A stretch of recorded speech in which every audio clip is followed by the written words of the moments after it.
Hai guys, hari ni kita nak unboxing satu wireless video transmitter daripada Lemurli.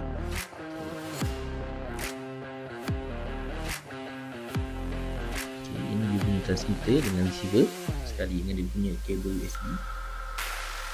Bentuk dia macam pendrive. Kita cocok dekat laptop tu. Okay, ada antena 2.